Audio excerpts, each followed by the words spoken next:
Hajimemashite, boku wa JD desu. Hey everyone out there in YouTube land. Today I am talking about tankless water heaters versus a tank system. There are some myths, there are some misconceptions, and basically, well, I am a fan of the tankless system. As everyone knows that's watched any of my other videos, I lived in Japan. And pretty much I never saw a tank there. It was always tankless. The number one myth is that tankless systems are more expensive. Alright, what I've done here on my video is I've taken screenshots from Home Depot of the lowest price. I went to each category: tank electric, tank gas, tankless electric, and tankless gas. And as you can see, or as you will see when they come up, the prices are very, very close to each other. The tankless systems are actually cheaper. I assume possibly the cost might be for having a professional install done, but if you can swap out a tank system, then you are more than capable of installing a tankless system. There are, for the gas system, there are a few more requirements like ventilation, but if you have a gas tank and you're changing to a gas tankless, it's the same requirements.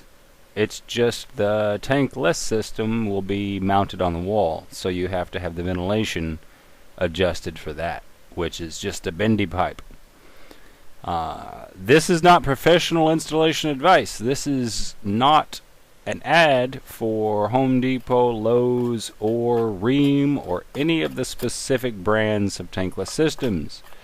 This is my opinion, and a few facts thrown in with it. I'm not sure what pictures are up on the screen, of course, while I'm talking. Maybe I'll edit it right, maybe I won't. But, here you go. Alright. Myth number 2, or misconception number 2. Or maybe it's just like this one could be more of like your preference. When the power goes off, then, or if you're using an electric tank system, when the power goes off, you still have warm water, until the reservoir depletes.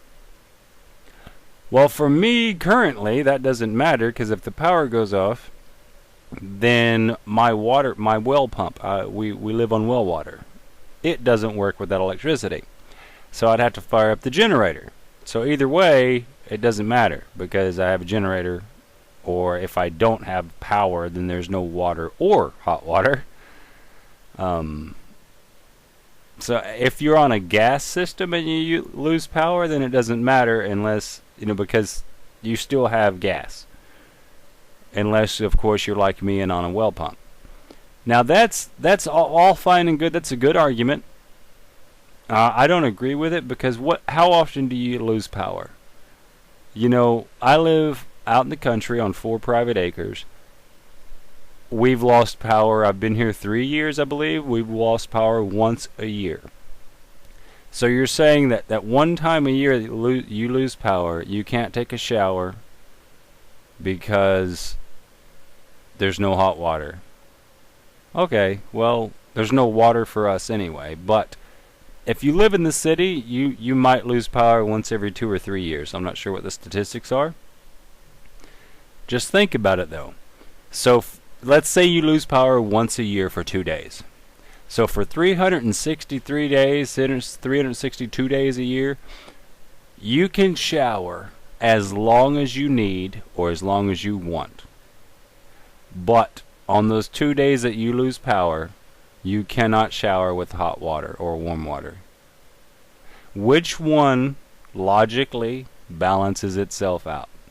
Because this is all more of like your opinion, your need, your wants, your wishes, your desires. If you have a tank system and your shower runs at 1.5 gallons per minute, which is an average shower, and you have 30-gallon tank, that means you have a 20-minute shower time.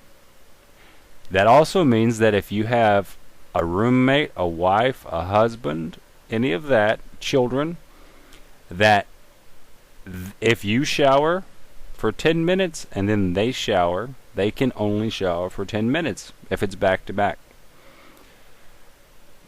If there are 3 people in your house, the math just keeps multiplying here.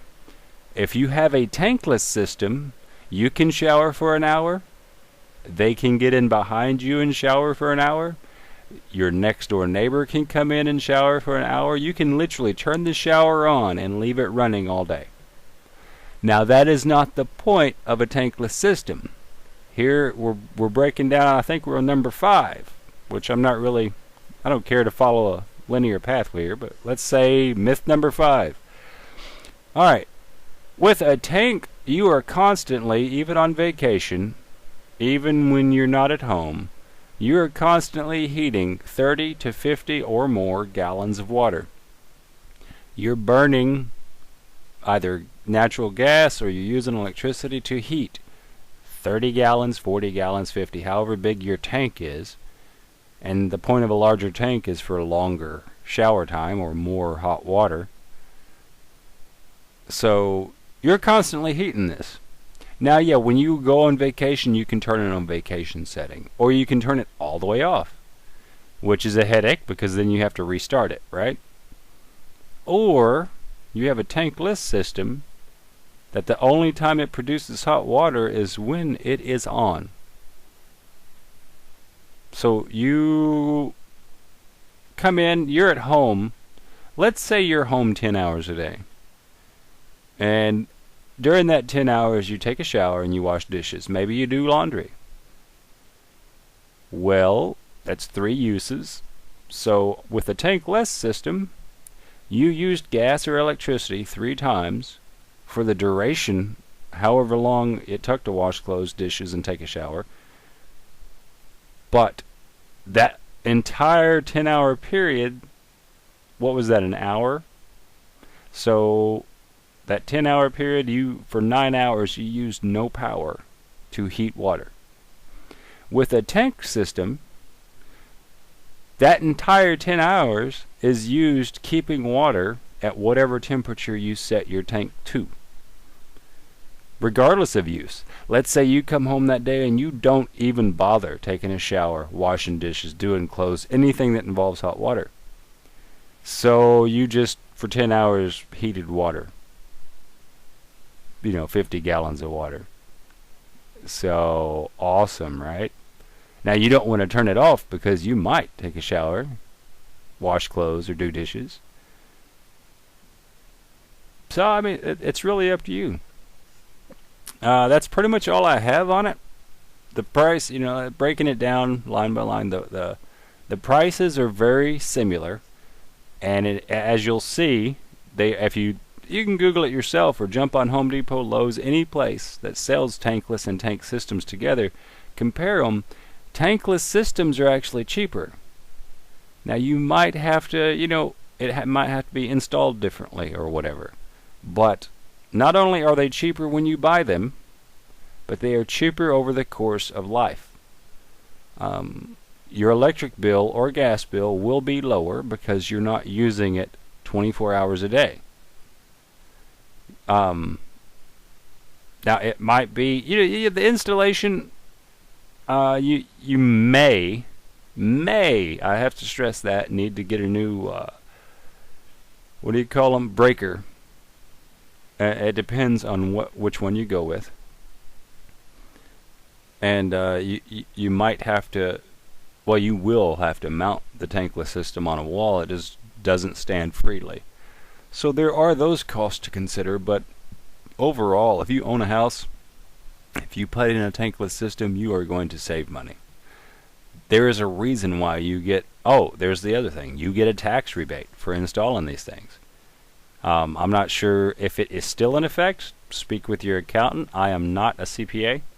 But I know at one point there was a tax rebate, or at least a credit, for installing a tankless energy efficient system. It said it on the box when I bought mine.